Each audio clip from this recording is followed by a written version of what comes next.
This is a little demo on how to do long hair. So whether you're doing something like this or something where you've got other layered hair that's going to be coming down off the head, you're going to be creating that hair onto the head the exact way that you want to make it look. So longer hair is more clay. When you're adding more clay on something that's already hollowed out, you need to make it so that it can go through the kiln. So that means no air pockets. So you're going to take a little dowel and you're going to be jamming this through the head so that we can create some air holes to allow that to come underneath where the hair is going to go.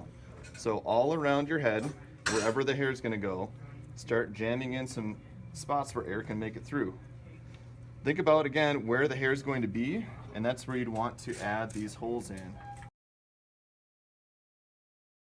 This particular picture, we're going to have a seam right here where the hair is going to go off one direction and then the other direction.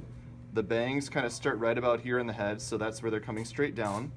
We'll have some strips of clay that come down for the side part of the hair, and then it looks like this hair is actually brought up into the back, so it'll look a little bit different with that.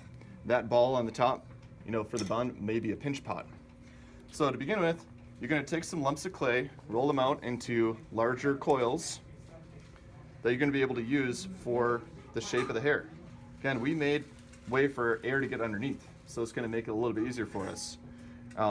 The thickness of the chunks of clay that you use is based on the thickness of the hair that you're making.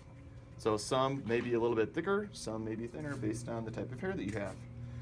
Start at where you're, I'm going to take that clump of clay, I'm going to add it on to the head, pressing it down so it sticks, and I've got pockets for air to get in there. Roll out some more coils, flatten it up to look like layers. I'm going to add that on to the head, so I'm just imagining what the back of this head might look like, so that hair is going to swoop up into the ball that'll go on the back.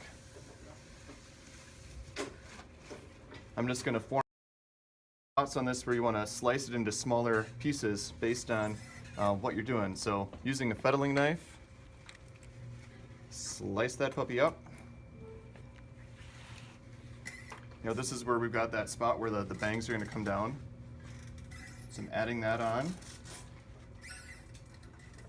And it's more about the layers of the hair rather than it just being individual hairs. Like you're not just going to take little coils of clay and add them on here. So it partially covers over her eyebrows, so that's why I'm adding that in.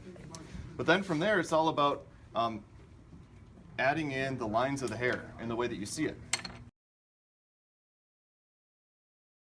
And add in the lines that you see. Actually add in some dimension to the hair.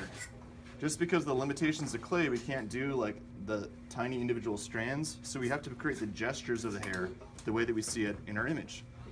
So adding in the dimension like this is going to be the best way to go about it, rather than having it be individual little coils that we're adding on.